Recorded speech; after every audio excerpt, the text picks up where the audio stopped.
Hello दोस्तों, आप लोग का स्वागत है H2 स्टडी चैनल में। आज के वीडियो में हम लोग बात करेंगे जो 2020 में बिहार पॉलिटेक्निक में जो क्वेश्चन पूछा था उसके बारे में। और ये ऑफिशियल क्वेश्चन है, ठीक ना। तो ऑफिशियल क्वेश्चन है, उसका आंसर की देखेंगे, फिर उस क्वेश्चन का सोल्यूशन भी करेंगे और फिर आप लोगों को बताएंगे, इसका पीडीएफ दे देंगे आप लोगों को, ठीक ना। तो देख लीजिएगा, वहां पे ऐसा भी टाइप किया हुआ नहीं है, अभी लिखा हुआ है। तो अगर हो सके तो टाइप करके आप लोगों को दे देंगे। ठीक, तो देखिए सबसे पहला क्वेश्चन था कि कौन सा ऐसा ग्रह है जिसका सबसे कम उपग्रह है।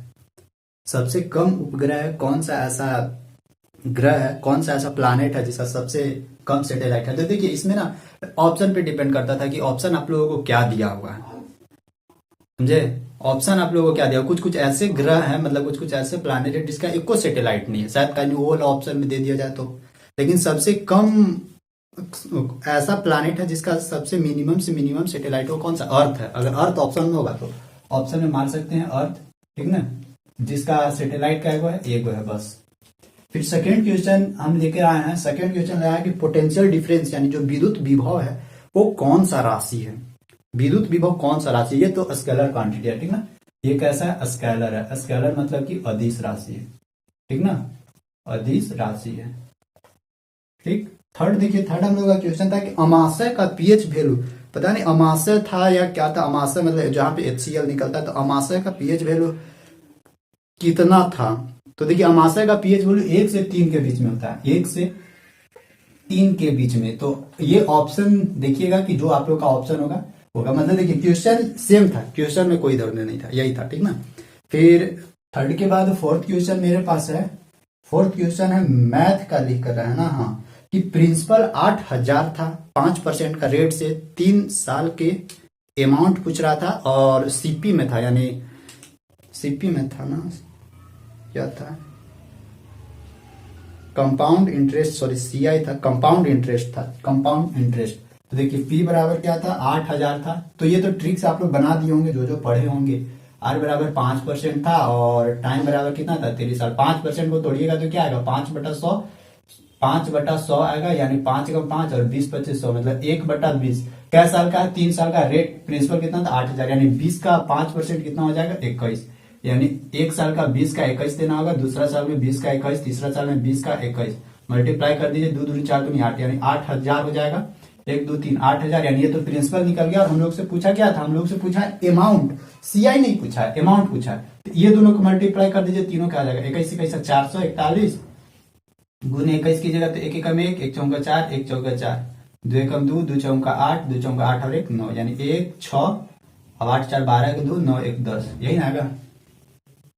21 421 कैसा 441 21, 1 एकम 1, 1 चौका 4, 1 चौका 4, 2 एकम 2, 2 एकम, सॉरी 2 एकम 2, 2 चौका 8, 2 चौका 8 गड़बड़ हो गया। 2 चौका 8 क्या होगा, 1 4 और 2 6, 8 और 4 12 के 2, 8 और 1 9, 92 61, यही क्या था टोटल अमाउंट। यही वाला ऑप्शन में आप लोग मारे होंगे तो सही होगा, नहीं मारे होंगे तो गलत होगा। अगर यहाँ पे सीआई पूछता, सीआई, तो इस दोनों के बीच का जो डिफरेंस हो जाता है कितना हो जाता है, 1,1261 रुपया। ये 1261 रुपया, ये क्या था, कंपाउंड इंटरेस्ट है। इधर क्या, इधर है प्रिंसिपल है, और इधर क्या, इधर है अमाउंट। निकल गया, कुछ करना नहीं था, बस खाली ये तो डाटा हम लेके आप लोग को यहाँ पे फ्रैक्शन में तोड़ के आराम से 20 21 20 21 20 21 3 बार लिख देना था, 3 साल के लिए हो जाता। ये हो गया। फिर 4 नंबर हो गया ना, 4 नंबर हो गया। अब देखिए 5 नंबर में आप लोगों का क्वेश्चन था कि अपवर्तनांक रिफ्रैक्टिव इंडेक्स का ऐसा यूनिट पूछ रहा था। तो अपवर्तनांक का कोई ऐसा यूनिट नहीं होता, ये तो सेम चीज का रेशियो होता है, 2 चीजों का ना। तो इसका कोई ऑप्शन, इसका इनमें से कोई नहीं, नॉन होगा इसका। ठीक, 5 के बाद देखिए 6 का हम लोग का ना, 6 हम लोग को दिया हुआ था कि एक वृत्त का परिधि यानी circumference of circle and radius का डिफरेंस दे लेता 37 सेंटीमीटर, और बोलता है कि इसका क्षेत्रफल यानी सर्कल का क्षेत्रफल निकाल के बताइए, ठीक ना। तो इसको देखते हैं, कितना नंबर का था, 6 नंबर का। 6 नंबर में देखिए हम लोग को बोला क्या था, 6 नंबर में पहुंच गया है। एक वृत्त का परिधि, यानी परिधि देखिए, परिधि मतलब सरकमफ्रेंस, सरकमफ्रेंस क्या होता है 2πr, और इसका रेडियस का डिफरेंस, यानी रेडियस देखिए 2πr और रेडियस का डिफरेंस क्या था 37। और बोलता है कि एरिया निकाल के बताइए, तो यानी πr² निकालना है। तो रेडियस यहाँ से निकाल दीजिए और इसमें पुट कर दीजिए, आ जाएगा। देखिए r कॉमन लीजिएगा, इसको बोल रहे थे कि बहुत हार्ड है, कहाँ हार्ड दिया हुआ है, 37 हो जाएगा, 2π - 1 बराबर 37। r यहाँ से हो जाएगा, देखिए 2 गुने पाई का वैल्यू क्या हो जाता है 22/7 - 1 बराबर 37। रेडियस निकालिएगा तो यहां से देखिए एक स्टेप और भाग जाते हैं, 7 हो जाएगा, 22×44 माइनस 7 बराबर 37 हो जाएगा, ठीक ना। अब देखिए रेडियस बराबर ये 7 इन्हें चला जाएगा, यानी 37×7 डिवाइडेड बाय, यहां से देखिए तो 14 में से 7 गया 7 और यहाँ पे 3 37 नीचे आ जाएगा, ये कटा तो रेडियस बराबर 7 मिला, रेडियस बराबर 7 मिला। अब इसको एरिया बना देना, तो एरिया बराबर क्या हो जाएगा, पाई का वैल्यू 22/7 और रेडियस कितना है 7×7, ये कटा 7×14, 7×14 15, 154 जो भी होगा, यानी सेंटीमीटर क्या था, सेंटीमीटर था, तो सेंटीमीटर स्क्वायर हो जाएगा। यही तो हम लोगों का क्या था, एरिया था।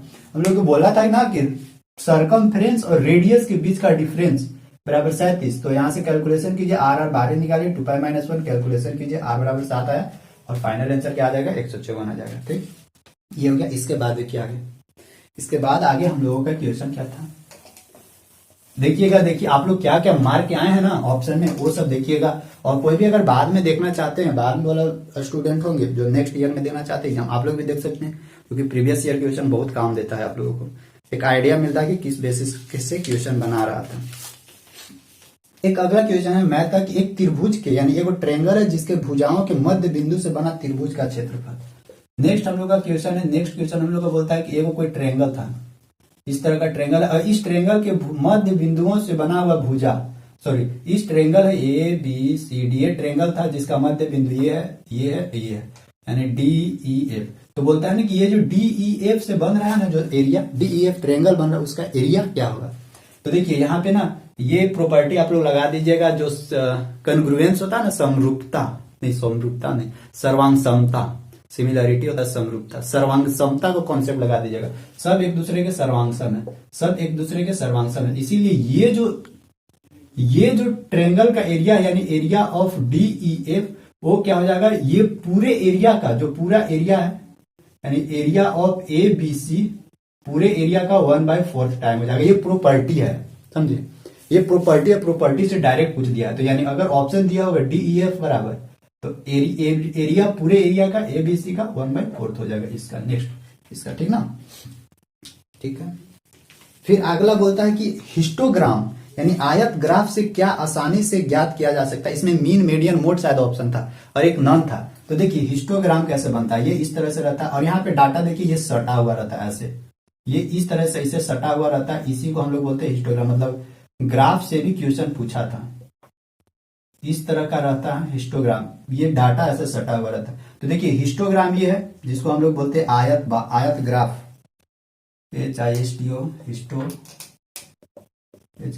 हिस्टोग्राम ग्राफ है, ठीक। तो देखिए इससे सबसे आसानी से क्या निकाला जाता है ना, मोड निकाल सकते हैं। मोड मतलब कि बहुलक, क्या करना रहता है, कुछ नहीं, बस डाटा देखिए सबसे लंबा वाला ही लाइन कौन है, अगर ये लाइन है तो ये वाला मोड डायरेक्ट हो जाएगा, जो भी यहाँ लिखा हुआ रहेगा वो मोड हो जाएगा। यानी मोड इससे हम लोग बहुत आसानी से निकाल सकते हैं। मोड मतलब कि बहुलक, बहुलक जो भी मारे होंगे उनका सही होगा, नहीं मारे होंगे तो फिर गड़बड़ होगा, गलती कर दी आप लोग। चलिए ये हो गया। फिर आप लोगों को ना मीन मीडियन मोड से दिया हुआ था। फिर अगला देखिए तो कई को क्वेश्चन हो गया, बहुत सारा क्वेश्चन हो गया, 50-60 को क्वेश्चन है मेरे पास। 9 नंबर का क्वेश्चन अब बचा है, 9 नंबर देखिए, 9 नंबर वाला 9 नंबर में आ गया। 9 नंबर का क्वेश्चन बोलता है ना कि संख्या दिया हुआ, क्या दिया हुआ, डिजिट 2 3 4 2 2 3 5 4 3 2 2 2, ये डाटा दिया हुआ था और यहां से बोलता है ना कि इसका मोड निकाल के बताइए। मोड मतलब बताए हैं आप लोगों को, जो मैक्सिमम बार जो नंबर रिपीट हुआ, मैक्सिमम बार जो डिजिट रिपीट हुआ वही होता है मोड। क्या बार ये देखिए 2 2 क्या बार रिपीट हुआ, 1 2 3 4 5, यानी इसका यहाँ से मोड क्या निकलेगा, 3 क्या 1 2 3, मोड बराबर क्या हो जाएगा, यही फाइनल आंसर हो जाएगा। 10 देखिए तो 10 दिया हुआ था 30 31 31.5 34 35 35.5 38 38.5 और 39 का मीडियन, अभी मीडियन निकालने के लिए दिया हुआ था मीडियन। तो देखिए मीडियन क्या, अच्छा तो 30 है, सब तो अरेंज किया हुआ है लग रहा, 30 31 सब इसी बेसिस पर। देखिए यहाँ पे पॉइंट में घुसा दिया था तो कोई दिक्कत नहीं है, पॉइंट वाला भी घुसा चाहे कुछ घुसा है क्वेश्चन। लेकिन एक चीज ध्यान रखिएगा, क्वेश्चन ना अभी थोड़ा अलग तरीका से क्वेश्चन पूछा है, अलग तरीका से एकदम पैटर्न चेंज कर दिया है 38.5 और 39, लेकिन हाँ जो पढ़ाए थे उसमें से पूछा है। कोई कोई ऐसा है जो जिस मतलब कि देखिए 100% तो नहीं, लेकिन इतना तो बोल सकते हैं कि 98-99% पूछा है एकदम पढ़ाए हैं वो मैथ फिजिक्स में। केमिस्ट्री में भी पूछा हुआ है, लेकिन थोड़ा केमिस्ट्री का लेवल 11th-12th बेसिस पे था। तो जो भी फ्यूचर में पढ़ना चाहते हैं आप लोग को बता दे, और ईमानदारी से बताते, कोई आप लोगों को कुछ चुनना उनना नहीं लगाते हैं, जो है वही बताते हैं। मेरा पहले वाला भी वीडियो देख लीजिए, लेक्चर देख लीजिए, जो भी है रियलिटी पे बात करते हैं। तो यहां से बोलता है इसका मीडियन निकालने के लिए। तो मीडियन में देखिए तो क्या कीजिएगा, एक देखिए ये सब तो एक सीरीज में, मतलब मीडियन निकालने का तरीका क्या है, या तो असेंडिंग ऑर्डर में उसको अरेंज कीजिए या डिसेंडिंग ऑर्डर। मीडियन मतलब कि माध्यमिका या माध्यक। तो 30 ऐसे सब देखिए क्या 1 2 3 4 5 6 7 8 9 गो है यहाँ पे। तो 1 2 3 4 4 को इन्हें से हटा दीजिए, 1 2 3 4 4 को इन्हें से हटा दीजिए। तो ये जो 35 है यही क्या हो जाएगा, यही हो जाएगा मीडियन, और क्या। ठीक, 10 के बाद 11 देखिए। तो 11 हम लोग को दिया हुआ था 16 वस्तु का विक्रय मूल्य 20 वस्तु के क्रय मूल्य के बराबर है।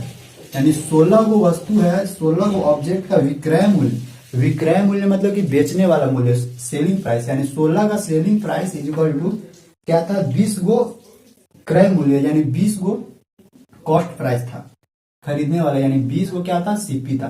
तो यहां से एसपी बाई सीपी का रेशियो निकाल दीजिए। तो यहां से क्या पूछता है ना कि प्रॉफिट परसेंटेज पूछ रहा है। तो देखिए यहाँ से एसपी बटा सीपी निकाल दीजिए, आ जाएगा ये एसपी और ये सीपी। तो यहाँ हो जाएगा 20 और ये 16 नीचे आ जाएगा, 20 बटा 16 काट दिए तो कटेगा 4 5 20, 4 का 16। तो देख सॉरी 4 का 16, यहाँ पे देखिए तो क्या बोलता है, सीपी बराबर 4 और एसपी बराबर 5, यानी 4 रुपए का हम लोग खरीदे थे कुछ भी ऑब्जेक्ट को, कोई भी वस्तु को, और 5 रुपया के बेच रहे हैं। 4 रुपया के खरीदे थे, 5 रुपया के बेच रहे, तो ऑब्वियसली कि फायदा में है, घाटा में नहीं जा रहे हैं। तो कई रुपया फायदा हुआ, दोनों के बीच का डिफरेंस, यानी 1 रुपया जो फायदा हुआ। इसीलिए हम लोग से बोल रहा था कि प्रॉफिट परसेंटेज निकाल के बताइए।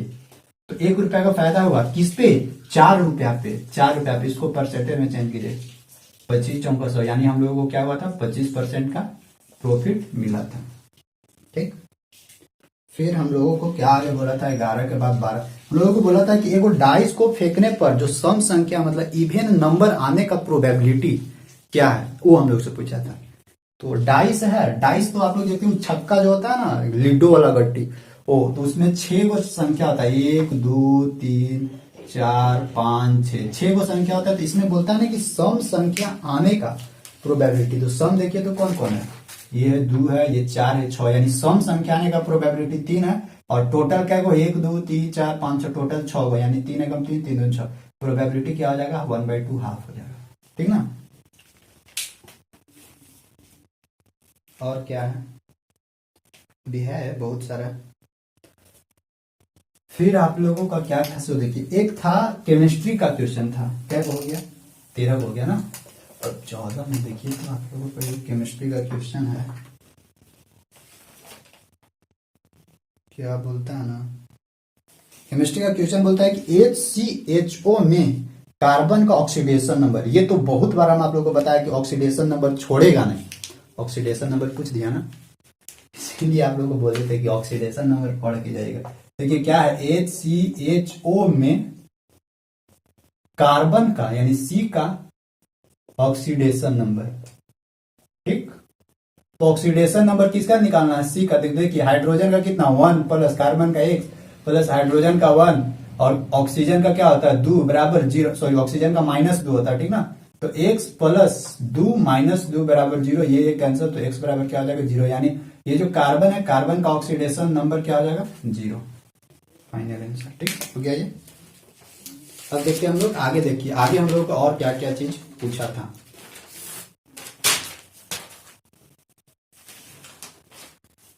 और हम लोग आगे पूछा था मानव नेत्र किसके गुण का प्रयोग करता है। देखिए पूछने का तरीका ना एकदम क्वेश्चन का लैंग्वेज स्टेटमेंट सारा चीज चेंज कर दिया था, लेकिन पढ़े थे सब चीज, लेकिन जो पूछने का तरीका है ना वो अलग अलग तरीका से पूछा। बोला मानव नेत्र किसके गुण का प्रयोग करता है। तो देखिए मानव नेत्र में किसके गुण का, लेकिन इसका ऑप्शन क्या दिया हुआ था, उत्तल लेंस, अवतल लेंस, समतल लेंस, ऐसे करके कुछ दिया हुआ था। तो ये जो मानव नेत्र है ना, ये किस तरह का बिहेव करता है, जिस तरह का उत्तल लेंस होता है ना, जो कॉन्वेक्स लेंस होता है, कॉन्वेक्स लेंस होता है, कॉन्वेक्स लेंस की तरह ये बिहेव करता है। 14 नंबर। 15 नंबर बोलता है कि एक सामान्य मानव का दृष्टि का रेंज, मतलब एगो जो नॉर्मल आम आदमी है, मतलब नॉर्मल इंसान है, लेकिन यंग होना चाहिए और थोड़ा हेल्दी होना चाहिए। ये नहीं कि बीमारियां आदमी हो, बीमार हो, ऐसा नहीं, हेल्थ होना चाहिए। बोलता है कि उसका जो रेंज है ना, ये दृष्टि का रेंज है ना, वो कितना होना चाहिए। तो देखिए दृष्टि का रेंज है 25 सेंटीमीटर से अनंत, ठीक ना, अनंत मतलब इनफाइनाइट, 25 सेंटीमीटर से इनफाइनाइट तक, या इनफाइनाइट से 25 सेंटीमीटर, मतलब मैक्सिमम दूर इनफाइनाइट तक देख सकते हैं, लेकिन मिनिमम कम से कम होना चाहिए कितना, 25 सेंटीमीटर। तो अच्छे से हम लोग कोई भी ऑब्जेक्ट को देख सकते हैं, ठीक। एक वो था रेटिना पर प्रतिबिंब का असर कितना देर तक होता है। जो हम लोग के आंख में प्रतिबिंब बनता है ना, इमेज बनता है ना, तो वही बोलता है रेटिना पर इसका असर। तो इसमें ऑप्शन था शायद 1/10 था, 1/20 था, या और ऐसे ही कुछ था। तो देखिए इसका ना रियल में बताया, जो रियल में एनसीईआरटी बुक या और जो रेफरेंस बुक बताती है ना, वो बताती है 1/16 सेकेंड तक रहता है। रियल में जो अलग अलग रेफरेंस बुक है या एनसीईआरटी बुक, उसमें 1/16 सेकेंड मिलेगा। लेकिन अगर आप लोग 1/10 सेकेंड मारे होंगे ना, तो सही हो गया होगा, सही हो जाएगा 1/10 सेकेंड इसका, यानी 1/10 सेकेंड तक रहता है हम लोग का। फिर नेक्स्ट हम लोग को देखिए, तो मैथ में दिया हुआ था साइन थीटा और कॉस थीटा का मैक्सिमम वैल्यू। 14 तो 15 हो गया क्या, ये जो रेटिना वाला है 1/10 सेकेंड, और 15 के बाद 16 देखिए, तो हम लोग को दिया हुआ था क्या ना, साइन थीटा और कॉस थीटा का मैक्सिमम वैल्यू। मैक्सिमम मतलब कि महत्तम वैल्यू। एक चीज बताएं आप लोगों को, sine theta into cos theta, यहां पे ना एक चीज हम आप लोगों को पढ़ाए थे, sine theta, cos theta, tan theta सबका रेंज बताए थे मैराथन क्लास में, समझे। वहां पे रेंज बताए थे कि अगर साइन थीटा रहेगा तो इसमें जो ये जो थीटा होता है ना, थीटा का रेंज कहां से कहां तक लाई करता है, थीटा का रेंज लाई करता है -1 से कहां से लाई करता है, -1 से 1 के बीच में लाई करता है। चाहे थीटा का जगह कुछ भी रख दीजिए, थीटा की जगह 2 थीटा, 5 थीटा, 10 थीटा, 1000 थीटा, चाहे जितना भी रख दीजिए, 500, 50,000, कितना भी रख दीजिए, उसका वैल्यू उतने के बीच में लाई करेगा, यानी -1 से 1 के बीच में। यहां तक तो कंफर्म है, कोई दिक्कत नहीं है। यानी मिनिमम वैल्यू क्या रहता है, मिनिमम वैल्यू -1 रहता है, और मैक्सिमम वैल्यू क्या रहता है, मैक्सिमम वैल्यू 1 रहता है। अब इसको देखिए, यहां से हम लोग को पूछा था दोनों का प्रोडक्ट का मैक्सिमम वैल्यू, इसको हम लोग लिख क्या सकते हैं, कुछ दिमाग लगाइए यहाँ पे, डायरेक्ट नहीं, कुछ दिमाग लगाइए, इसको कैसे लिख सकते हैं हम लोग, 1/2 into 2 sine theta into cos theta लिख सकते हैं, कोई फर्क नहीं पड़ेगा, दो आराम से खत्म हो जाएगा। और देखिए 2 sine theta into cos theta, इसको क्या लिख सकते हैं हम लोग, 1/2, इसको लिख सकते हैं साइन 2 थीटा, समझे, लिख सकते हैं ना। और देखिए यहाँ पे क्या, साइन 2 थीटा, अब ये बताए थे, थीटा की जगह हम लोग कुछ भी रख दिए, 2 theta, 3 theta, 5 theta, 10 theta, 50 theta, कुछ भी रख दे, इसका वैल्यू -1 से 1 के बीच से बाहर कहीं जइबे नहीं करेगा। कितना भी आप रख के देख लीजिए वैल्यू, इसी दोनों के बीच में रहेगा, तो -1 से 1 के बीच में, तो मैक्सिमम वैल्यू 1 है। तो यानी 2 थीटा रहे, 5 थीटा रहे, कुछ भी रहे, हमको निकालना क्या, मैक्सिमम वैल्यू। तो मैक्सिमम वैल्यू 1 पुट करेंगे, यानी 1/2 गुने क्या करेंगे, यानी यहाँ पे 1 वैल्यू पुट करेंगे मैक्सिमम वैल्यू, तो यानी 1 हो जाएगा, क्योंकि इस दोनों के बीच के से बाहर जाएगा ही नहीं, तो मैक्सिमम वैल्यू 1, यानी यहाँ पे क्या हो जाएगा 1/2। यानी अगर sine theta into cos theta का वैल्यू पूछा होगा, वो भी मैक्सिमम, तो इसका फाइनल आंसर आएगा 1/2। मारे होंगे तो सही होगा, नहीं मारे होंगे तो फिर गड़बड़ होगा। चलिए अगला देखते हैं, हम लोग बोला था साइन 105 और साइन 75 का वैल्यू, यही पूछा था ना, या कॉस 75 था। दो तरह का क्वेश्चन इसमें हम लिखे आए हैं, एक साइन 105 इंटू साइन 75 और एक था साइन 105 और कॉस 75। अब आप लोग देखिएगा कौन सा क्वेश्चन था, सो देखिए साइन 100 आसान था एकदम, साइन 105 और साइन 75, इसी को बना देते हैं। साइन 105 पढ़े होंगे एकदम ना, तो सच में बना दिए होंगे एकदम, ज्यादा कैलकुलेशन था नहीं, भारी भरकम वाला कैलकुलेशन। तो साइन 105 और साइन 75, तो देखिए साइन 105 को क्या लिख सकते हैं, इसको तोड़ दीजिए, साइन 60 प्लस 45, कोई दिक्कत नहीं ना, 6 4 10 हो जाएगा। और साइन 75 को क्या ब्रेक कर दीजिएगा ना, साइन 30 प्लस 45 आ जाएगा। अब देखिए sine A plus B, sine A plus B तोड़ दीजिए, क्या दिक्कत है, sine A into cos B plus cos A into sine B. तो देखिए sine A sine 60 into cos 45 plus क्या होगा कॉस ए, यानी कॉस 60 इंटू साइन 45, ये वो यहाँ पे हो गया, अब इसको देखिए, इसको भी वैसे ही कीजिए, sine 45 into cos 45, sorry sine 30 into cos 45। यहाँ पे क्या लिखेंगे, plus sine into cos plus cos 30 into sine 45। आप लोगों को बोले थे कि जाते जाते एग्जाम जाते जाते 11th वाला लेक्चर जरूर देखिएगा, 11th वाला ही लेक्चर से आया है। अब वैल्यू पुट कर दीजिए, साइन 60 का वैल्यू क्या आता है, √3/2 गुने कॉस 45 1/√2 प्लस कॉस 60 का वैल्यू 1/2 गुने 1/√2, इतना हो जाएगा। यहाँ पे क्या हो जाएगा, 1/2 गुने 1/√2 हो जाएगा, प्लस में यहाँ क्या हो जाएगा, √3/2 गुने 1/√2 हो जाएगा। सोल्यूशन कीजिए, आ जाएगा देखिए 2√2 एलसीएम हो जाएगा 2√2, ऊपर में क्या बचेगा √3 प्लस 1, यहाँ से भी वही सीम आएगा 2√2, ऊपर में बचेगा क्या √3 प्लस 1।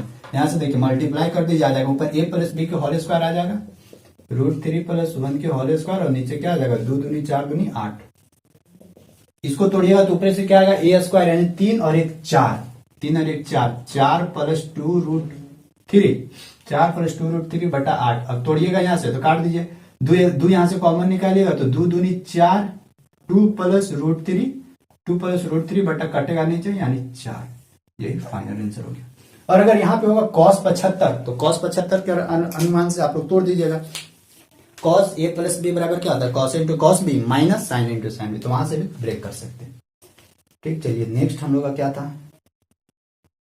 हम लोग का नेक्स्ट था साइन 15 और साइन 75, ये भी था साइन 15 और साइन 75, तो बना दीजिएगा ना, साइन 15 को लिख दीजिएगा क्या 45 माइनस 30, लिखिएगा ना साइन 15 को 45 माइनस 30, और साइन 75 को लिख दीजिएगा 45 प्लस 30 आ जाएगा।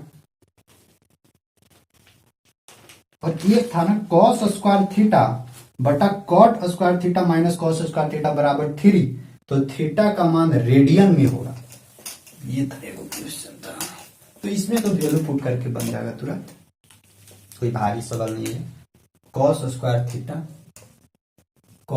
Theta divided by cot square theta minus cos square theta बराबर क्या है 3 है। तो थीटा का वैल्यू पूछ रहा था, वो भी किस चीज में, रेडियन में। ये सब ना सब 11th वाले लेक्चर से पूछा, रेडियन डिग्री ये सब पढ़ाए थे। तो देखिए ना यहाँ पे ना वैल्यू पुट कीजिए, डायरेक्ट सीधे वैल्यू पुट करके, या थीटा बराबर है कैसा वैल्यू पुट कीजिए कि आप लोगों को 3 मिल जाए।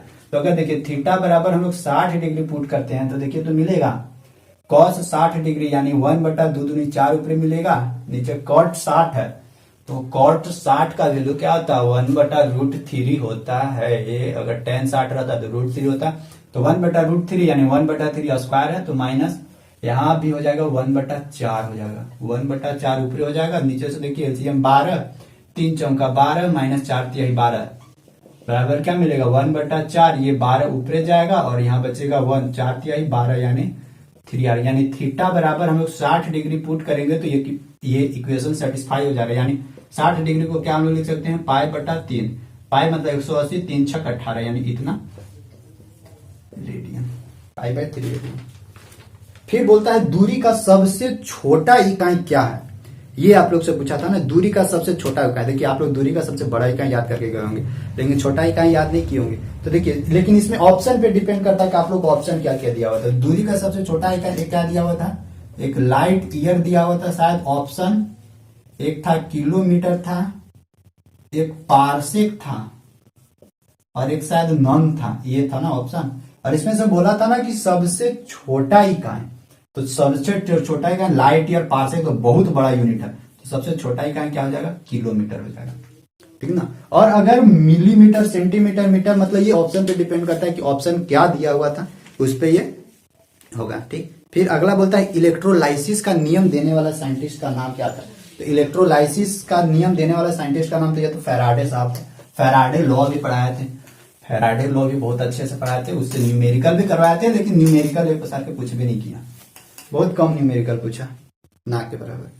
चलिए एक और हम लोग को पूछा था निम्नलिखित में से कौन से बेहतरीन नाभिक हैं, बेहतरीन नाभिक हैं, कौन सा बेहतरीन नाभिक है, ये हम लोग से पूछा था। क्या था, प्लेटिनम, प्लेटिनम था 239 था, यूरेनियम 235 ऑप्शन में था, नेपच्यून, नेपच्यून था 239, और थोरियम था, थोरियम था 336 था, कितना था, इतना ही होगा इसी तरह से ना।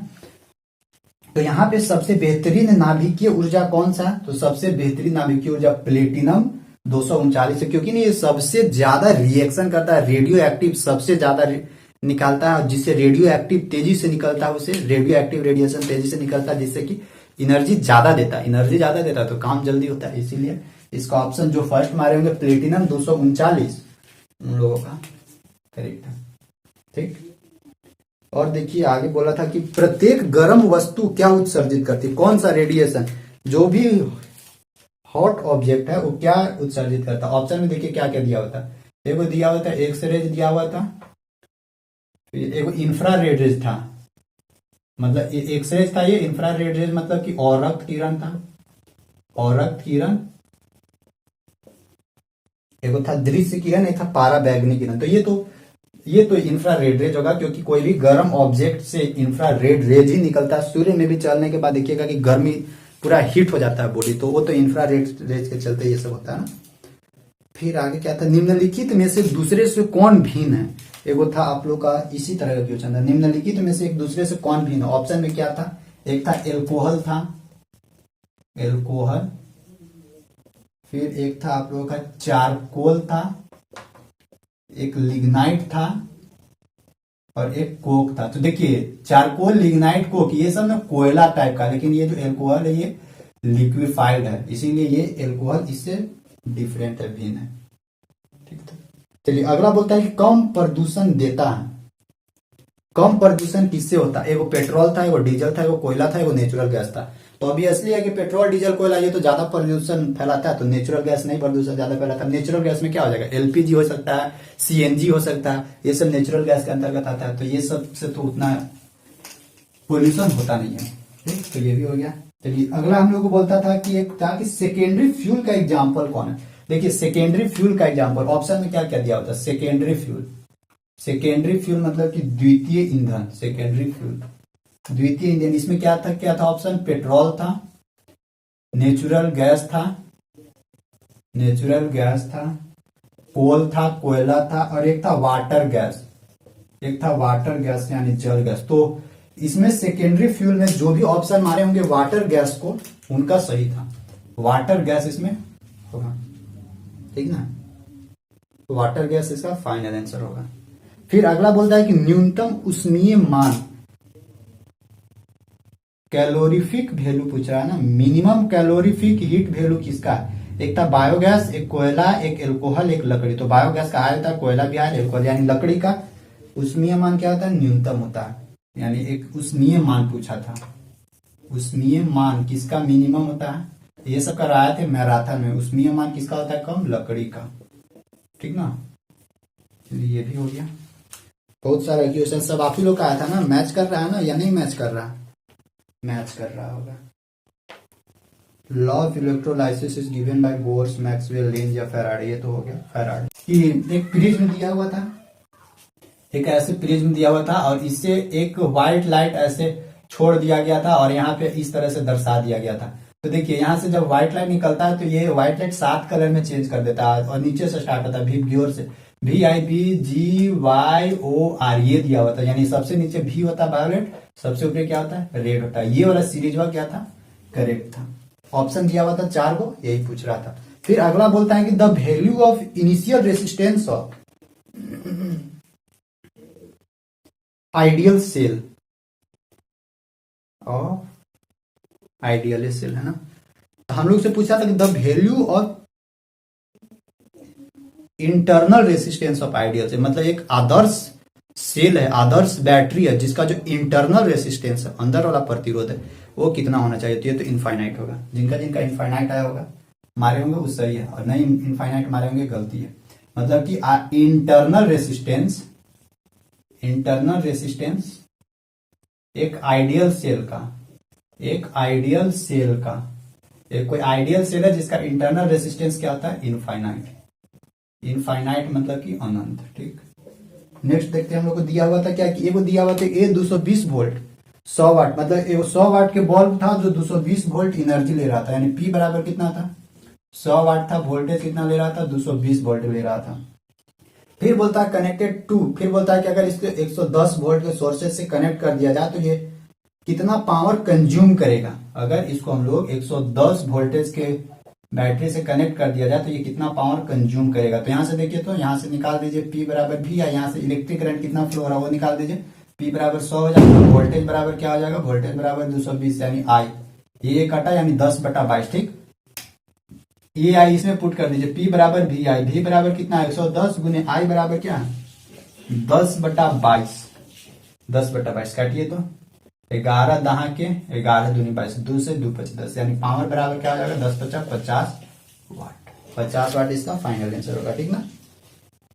यही बोला था, a 220 volt 100 watt bulb is connected to a 110 volt sources, the power consume by the bulb will be 50 watt. Next बोलता है कि एक गैल्वेनोमीटर से वोल्ट मीटर कैसे बना सकते हैं। तो देखिए, एक गैल्वेनोमीटर को वोल्ट मीटर से कैसे बना सकते हैं, इसका जो ऑप्शन मारेंगे, high resistance is connected in series with a galvanometer, मतलब कि जो हाई रेसिस्टेंस और वो भी सीरीज में जो कनेक्ट करता है उसको high resistant is connected with a series.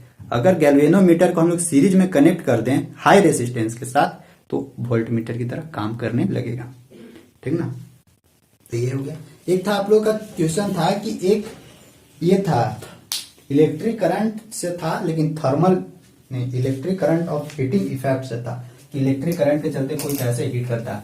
Question था इंग्लिश में, बोलते हैं इंग्लिश में था कि the heating coil of an electric heater should be made with a material which है। देखिए, बोलना चाह रहा है ना कि एगो हीटिंग कॉइल है, मतलब एगो गर्म कोई एक कॉइल था, कुंडली था, जैसे कि नाइक्रोम होता है ना हीटर वाला, उसको हम लोग गर्म कर रहे हैं, गर्म करते हैं इलेक्ट्रिक हीटर शुड बी।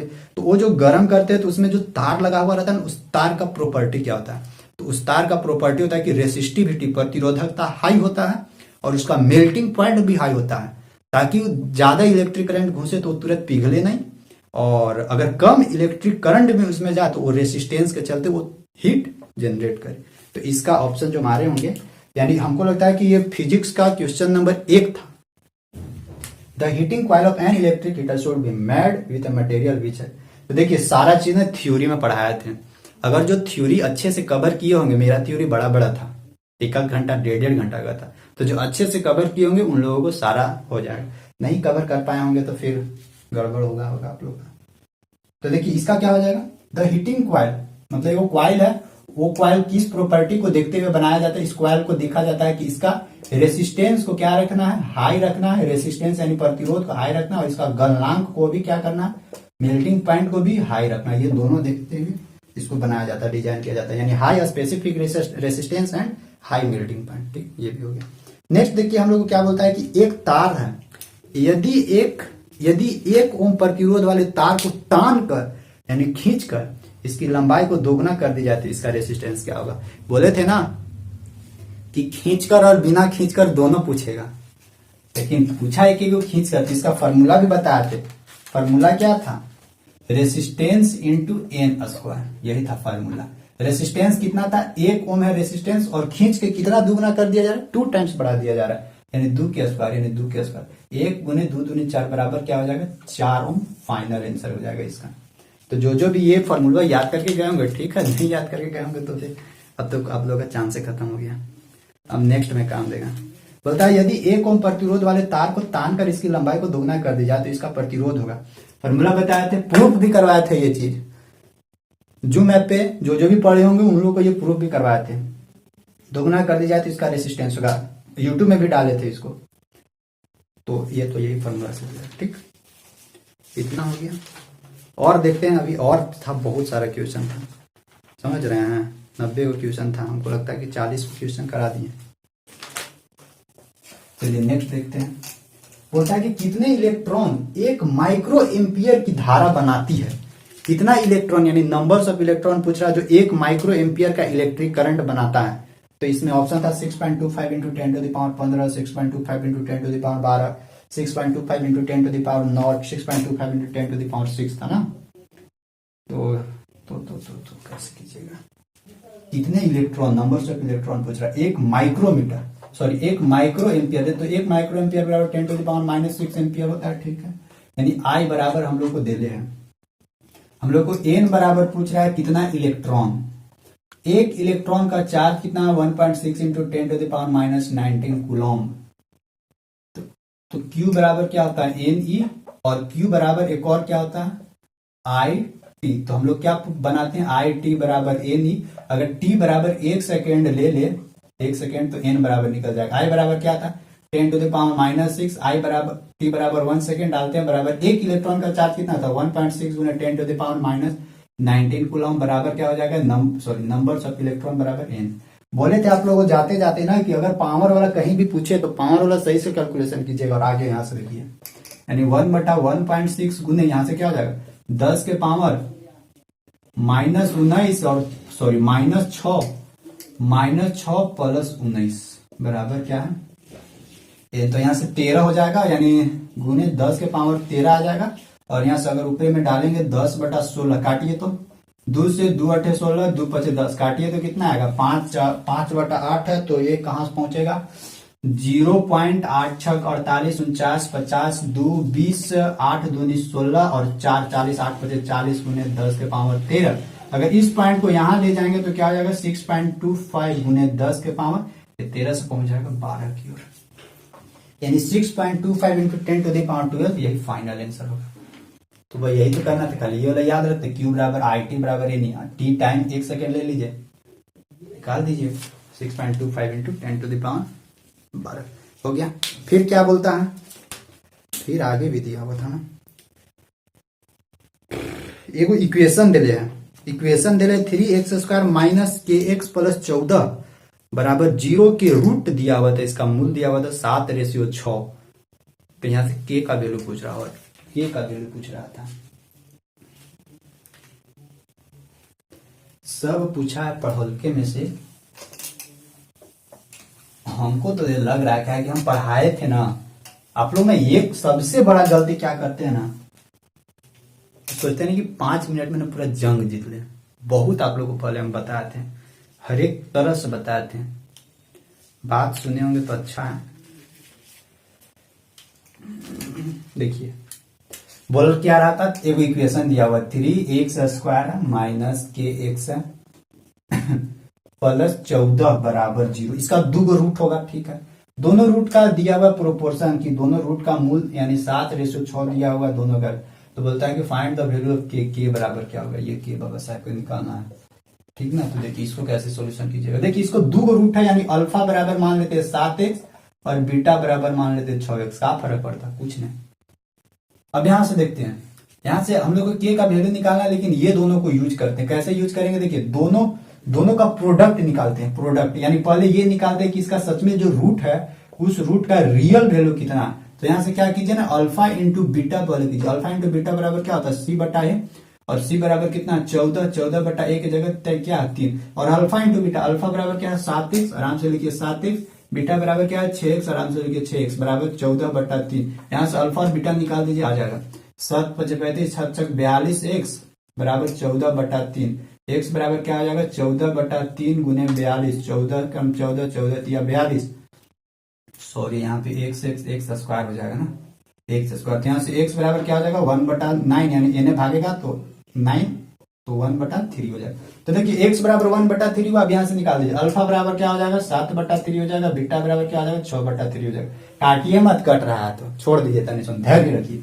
अब हम लोग से क्या पूछता है ना, हम लोग से पूछता है k का वैल्यू। अब निकालते हैं अल्फा प्लस बीटा। तो अल्फा प्लस बीटा बराबर क्या होता है -b/a। तो -b की जगह क्या हो जाएगा k/a की जगह 3। अल्फा बीटा 7/3 प्लस 6/3 बराबर k/3। 7 6 13/3 बराबर k/3। 3 3 खत्म, k बराबर 13। जिनका k बराबर 13 आया होगा उनका ठीक है, नहीं आया होगा तो फिर अब कुछ नहीं होने वाला है, ठीक है ना। एक क्वेश्चन अभी और था, एक का नहीं, भी बहुत क्वेश्चन बाकी है। देखिए एगो बोले था ना कि एगो कार से रिलेटेड था। एगो कार था जो समान चाल से 420 किलोमीटर था या 240 किलोमीटर था, ये कंफर्म नहीं है, लेकिन कोई भी रहे हम इक्वेशन तक पहुंचा देते हैं, आप लोग बना लीजिएगा। देखिए ये हो गया ना, आगे बढ़ते हैं। एक हम लोग का था कि एक कार था जो समान चाल से 420 किलोमीटर दूरी तय करता है। वो मतलब कार था, कार बनाते हैं ऐसे ऐसे, यहाँ ड्राइवर साहब है, हैंडल है, ठीक, इधर चल रहा है कार, तो ठीक है। एक कार था जो समान चाल से 420 किलोमीटर की दूरी तय करता है। कितना दूरी तय किया? 420 किलोमीटर डिस्टेंस कवर किया। और बोलता है कि अगर 10 किलोमीटर प्रति घंटा के रफ्तार से वो ज्यादा चलता, मतलब तेजी से, यानी 10 किलोमीटर प्रति घंटा रफ्तार वो और बढ़ा देता, तो जहां पहुंचना था वहां 1 घंटा पहले ही पहुंच जाता, यानी 1 घंटा कम समय लगता। तो पूछता है कि बताइए गड़िया की चाल कितना था। तो देखिए दूरी तो 420 किलोमीटर था और 10 किलोमीटर पर आवर घंटा के रफ्तार से, और इसको क्या कर देना है? इसको बढ़ा देना है, बढ़ा देना है, ठीक ना। तो बोलता है कि बताइए कि गाड़ी का चाल, तो मान लीजिए गाड़ी का चाल कितना था? x था। समय तो सेम लग रहा है, तो समय से इक्वेट करते हैं। समय बराबर क्या होता है? दूरी बटा चाल। अगर इनिशियल में बोला जाए कि दूरी कितना था? 420 था, तो 420 दूरी बटा चाल, ये क्या था? चाल, यानी वेलोसिटी बराबर मानिए 1, यानी दूरी बटा चाल, दूरी बटा स्पीड बराबर इक्वेट करना है। दूसरा कंडीशन क्या था? कि दूसरा कंडीशन, अगर हम लोग चाल को 10 किलोमीटर और बढ़ा देते, यानी 10 किलोमीटर, स्टार्टिंग में एक्स वेलोसिटी जो था, अगर 10 किलोमीटर और बढ़ा देते हैं, 420 किलोमीटर है, ठीक है, 10 किलोमीटर और बढ़ा देते तो क्या हो जाता है? यानी अब फाइनल वाला चाल कितना हो जाता है? एक्स प्लस 10 हो जाता। अगर 10 किलोमीटर और बढ़ा देते तो जहां हम लोग को पहुंचना था वहां 1 घंटा पहले ही पहुंच जाते हैं। यही ना बोल रहा है, 1 घंटा वहां पहले ही पहुंच जाते हैं। तो ऐसा ऐसा जहां क्वेश्चन बोला तो 1 घंटा पहले पहुंचा रहा है, यानी इसमें क्या कीजिए? 1 जोड़ दीजिए। 1 घंटा पहले पहुंचा रहा है तो 1 जोड़ दीजिए, बस। अब यहाँ से हम लोगों को पूछा था कि गड़िया की चाल निकालिए, गाड़ी का वेलोसिटी, तो यहाँ से एक्स का एक्स निकाल दीजिए, आ जाएगा वेलोसिटी। देखते हैं कैसे कैसे निकलेगा।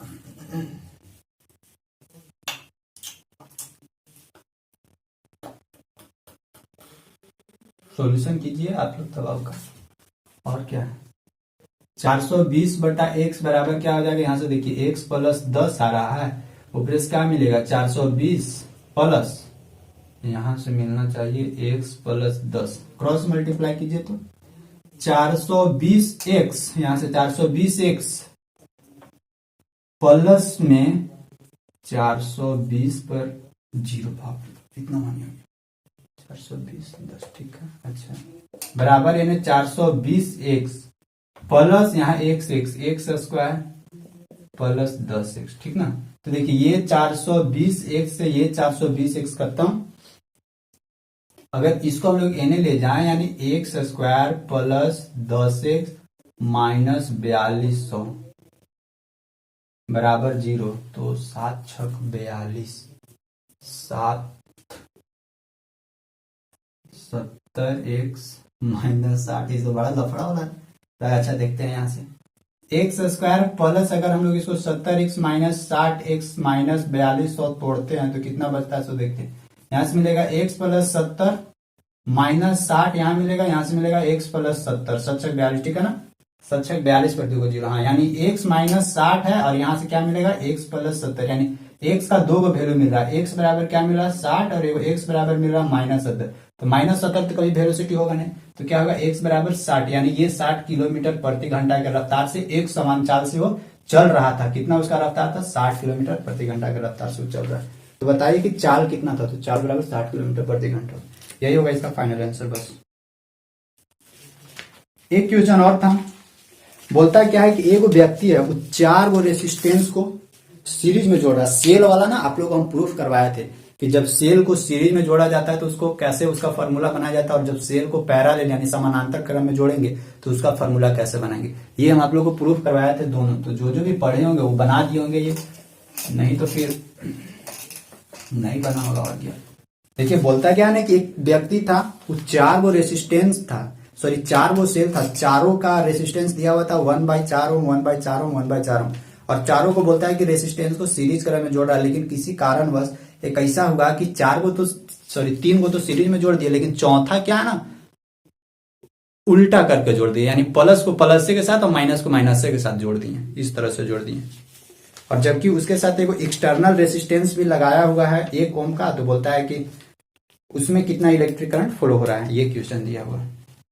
जैसे देखिए 4 गो रेसिस्टेंस था, सॉरी 4 गो पहले बैटरी जोड़ रहे हैं, एगो देखिए इस तरह से बैटरी जोड़ रहे हैं, एगो जोड़े यहाँ पे देखिएगा ये प्लस ये माइनस, अभी फिर क्या जोड़ेंगे, अभी प्लस फिर माइनस, इसी तरह से ना जोड़ते हैं। सीरीज में क्या रहता है, एक को प्लस एक को माइनस, फिर दूसरा का प्लस फिर माइनस, इसी तरह से ना। देखिए ये तो ठीक है, यहाँ से इसका हम लोग यहाँ जोड़ दिए, फिर अभी ऐसे ही करेंगे, क्या हो गया 1 2 3 हो गया। लेकिन जैसे ही चौथा जोड़ रहे हैं तो चौथा क्या बोल रहा है ना कि ये ऐसे नहीं, यहीं पे माइनस को माइनस के साथ जोड़ दिए, यानी ये माइनस माइनस हो गया और ना इसे प्लस हो गया, और फिर यहाँ जाके ऐसे हो गया, और फिर बोलता है एगो एक्सटर्नल रेसिस्टेंस लगा हुआ है, तो ठीक है एक्सटर्नल रेसिस्टेंस ऐसे लगा दिए हैं। और देने क्या क्या है, एन बराबर 4 गो, यानी क्या बैटरी 1 2 3 4, 4 गो तो बैटरी है, प्रत्येक बैटरी कितना कितना वोल्ट का 1.5 वोल्ट 1.5 वोल्ट 1.5 वोल्ट 1.5 वोल्ट। देखिए यहाँ पे जब आप लोग टॉर्च वाला बैटरी लगाते थे ना, तो देखते होंगे कि जब सीधा सीधा टॉर्च वाला सीरीज में नहीं लगाते होंगे ना, तो कभी कभी उल्टी पलटी हो जाता था बैटरिया, तो जलता नहीं था, वही किया ये पे उल्टी पलटी कर दिया। और क्या दिया हुआ, ये जो एक्सटर्नल रेसिस्टेंस है ये कितना ओम का है, 1 ओम का है। और इलेक्ट्रोमोटिव फोर्स यहाँ पे ईएमएफ दिया हुआ है 1.5, नहीं सॉरी वो इस बैटरी का ईएमएफ दिया हुआ है 1.5 वोल्ट 1.5 वोल्ट, यानी इंटरनल रेसिस्टेंस को हम लोग बोलते हैं ईएमएफ, यानी एन बराबर क्या होगा, एन बराबर 4 को बैटरी था 1 2 3 4। तो हम लोग से क्या पूछता है कि इसमें कितना इलेक्ट्रिक करंट फ्लो रहा है, यानी आई बराबर पूछ रहा है। अकॉर्डिंग टू ओम्स लॉ ले लीजिए, वी बराबर क्या होता है आई आर, आई पूछ रहा है यानी वी बटा आर बराबर आई। ठीक, सबसे पहले देखिए तो एन बराबर ठीक है वोल्टेज आर,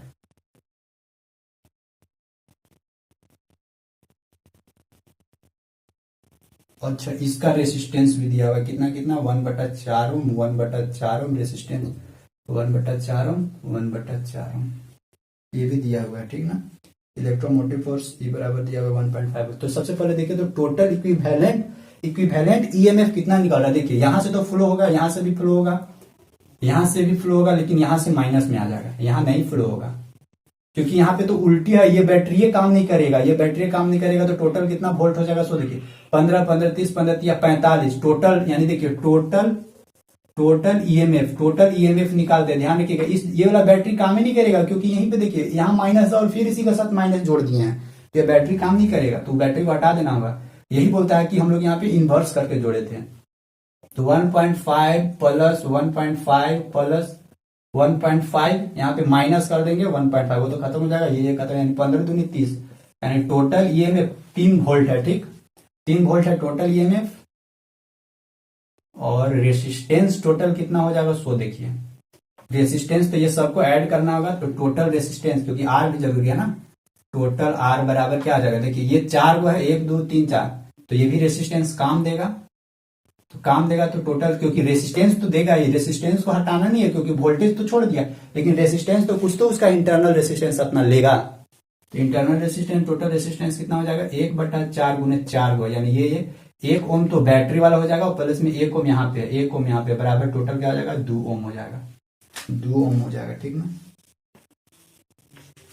तो हम लोग से पूछता है कि इलेक्ट्रिक करंट आई कितना फ्लो रहा है, आई बराबर वी बटा आर, आई बराबर वी बटा आर से भी कितना हो जाएगा, भी है कितना वोल्टेज 3 वोल्टेज बराबर 2, यानी 3/2 एम्पियर, यही करेक्ट आंसर होगा, 3/2 एम्पियर यही करेक्ट आंसर होगा, यानी 1.5 एम्पियर हो जाएगा। या नहीं तो इसका देखिए फॉर्मूला बताया थे आप लोगों को बैटरी वाला, ई आई बराबर बताए थे ई एन या एन ई, एन मतलब कि नंबर क्या है, वो नंबर ये और उसका वोल्टेज ये ईएमएफ, ठीक, डिवाइडेड बाय बड़का का रेसिस्टेंस प्लस छोटका आर इंटू रेसिस्टेंस, ये वाला फॉर्मूला बताए थे जब बैटरी को हम लोग सीरीज में जोड़ा जाता है, तो ये वाला फॉर्मूला याद कीजिए आप लोग। तो यही था हम लोगों का फाइनल था, और कुछ था थोड़ा सा,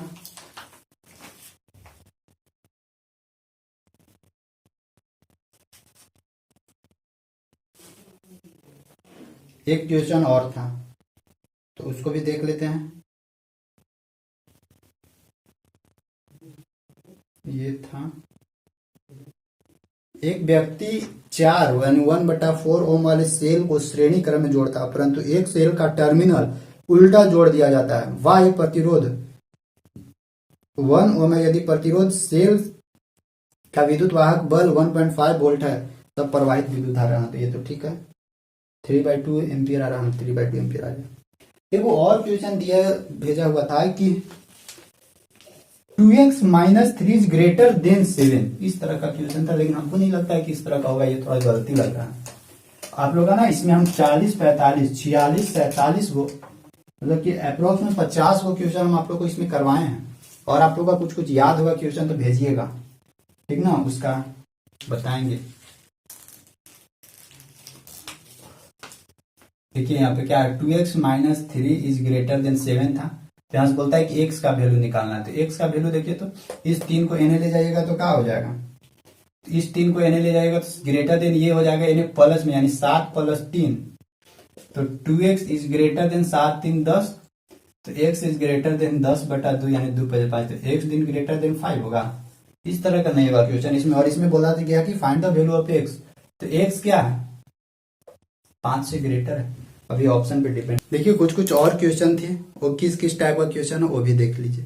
देखिए एक क्वेश्चन था ना कि 12 ओम 12 ओम 12 ओम के 3 गो प्रतिरोध है, और जिसको हम लोग इक्विलेटरल ट्रेंगल के फॉर्म में जोड़े हुए हैं, ठीक ना, इक्विलेटरल ट्रेंगल यानी इस तरह का फॉर्मेट था, यहाँ पे 12 ओम लगा हुआ था, यहाँ पे 12 ओम था, और यहाँ पे कितना था 12 ओम था, और बोलता है ना कि कोई भी 2 पॉइंट को उठा के उस दोनों के बीच का टोटल रेसिस्टेंस निकाल के बता दीजिए। तो मान लेते हैं ये दोनों पॉइंट हम लोग उठा लेते हैं बी और सी के बीच का टोटल रेसिस्टेंस, तो देखिए ये दोनों क्या आ जाता है, ये दोनों सीरीज में आ जा, सॉरी ये दोनों सीरीज में आ जाएगा, ये पैरेलल में आ जाएगा, यानी ये इस तरह से फॉर्मेट बन जाएगा, ये ऐसे चला जाएगा, और ऊपर वाला क्या हो जाएगा ऐसे आएगा, फिर यहाँ से ऐसे आएगा, फिर यहाँ से ऐसे आके, यानी कितना हो जाएगा 12 12, और ये 12 12 12 24 हो जाएगा ऊपर में, और ये नीचे 12, यानी 1/12 + 1/24 बराबर 1/r, कितना हो जाएगा 24, 12 दूनी 24, 24 से कम 24, यानी 2 1 3/24, तो यहाँ से रेसिस्टेंस बराबर क्या हो जाएगा 24/3, 3 या 24, यानी 8 ओम टोटल रेसिस्टेंस आ जाएगा, ठीक ना। एक ये भी क्वेश्चन था, और था मीन मीडियन मोड से था क्वेश्चन, वो बता दिए आप लोगों को। एक ओम्स का, ठीक है, साबुन का झाग का कारण है, तो ये तो सोडियम होगा ना, Na, इसमें 3 ऑप्शन था, सोडियम, कैल्शियम, आयोडीन और नन, तो एक Na हो जाएगा, साबुन के झाग का कारण सोडियम। देखिए इसमें कठोर जल और नॉर्मल जल से रिलेटेड नहीं था, इसमें मेन बोलता है कि साबुन में क्या चीज ऐसा रहता है जो झाग बनाता है, तो उसमें जब साबुनीकरण किया जाता है तो उसमें सोडियम बनाया जाता है, सोडियम डाला जाता है, ठीक ना। निम्न में से कौन भी ना, ठीक है, कोयला हो गया। एक वर्ग और समबाहु त्रिभुज का परिमाप बराबर है, और वो समबाहु त्रिभुज का क्षेत्रफल ज्ञात करे, जबकि वर्ग का विकर्ण 6√3 है, ये एक दिया हुआ है क्वेश्चन। और एक और दिया हुआ है, कौन सा दर्पण द्वारा बिंदु को एक जगह इकट्ठा करता है, देखिए भी दिया हुआ है। नीचे दिए गए एक समतल दर्पण में थीटा का वैल्यू, देखिए 2-3 क्वेश्चन और इसको भी कवर कर देते हैं, ठीक ना।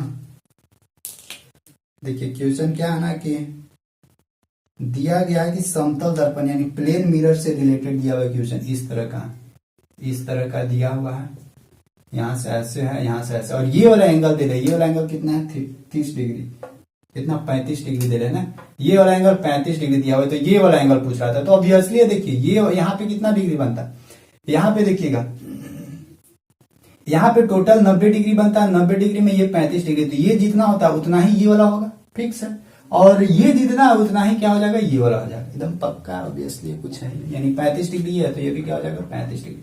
जैसे देखिए 35 डिग्री है तो कितना हो जाएगा, ये हो जाएगा 45, 5 नहीं 55, 55 हाँ ये 55 डिग्री ये वाला हो जाएगा, तो 55 डिग्री हो जाएगा, मतलब कि एंगल ऑफ इंसिडेंस बराबर एंगल ऑफ रिफ्लेक्शन, मतलब आपतन कोण बराबर परावर्तन कोण हो जाएगा, यानी 5 3 8, 5 और 3 5 5 10, 5 3 8 9, ठीक 55 तो ये 55, तो ये 35 डिग्री, ये वाला 35 डिग्री हो जाएगा, ठीक है।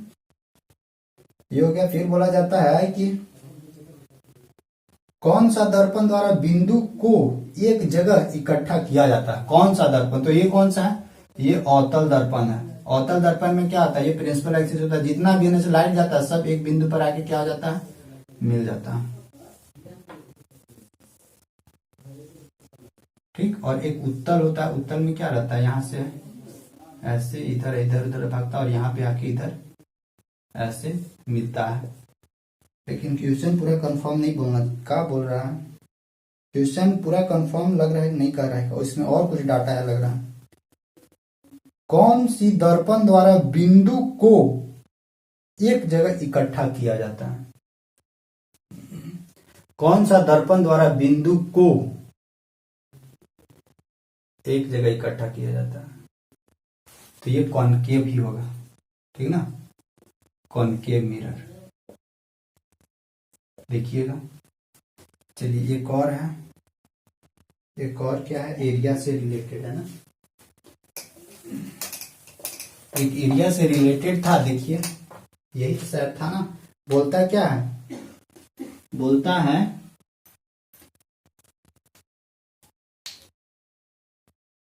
कि एक वर्ग और समबाहु त्रिभुज का पेरीमीटर बराबर है। वर्ग यानी स्क्वायर का पेरीमीटर क्या आता है, 4 इंटू साइड बराबर समबाहु त्रिभुज का पेरीमीटर यानी 3 इंटू साइड, ठीक ना। 4 इंटू ए, ये तो वर्ग हो गया यानी स्क्वायर, इक्विलेटरल ट्रायंगल।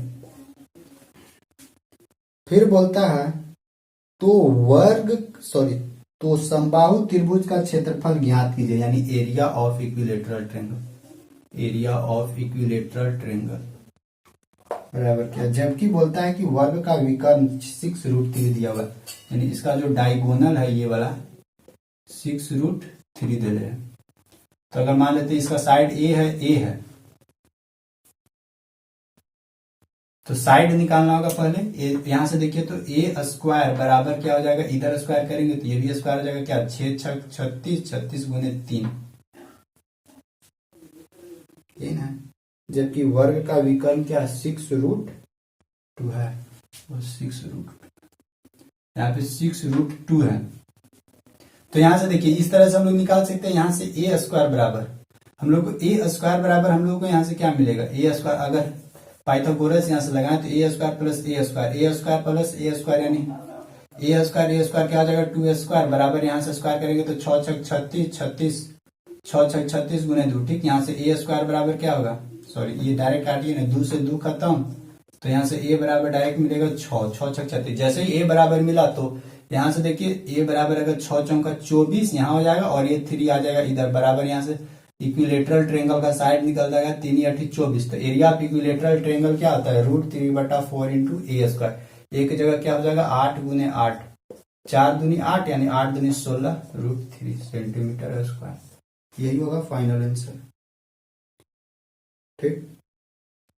और कुछ था, बस यही था क्वेश्चन, और कुछ नहीं था।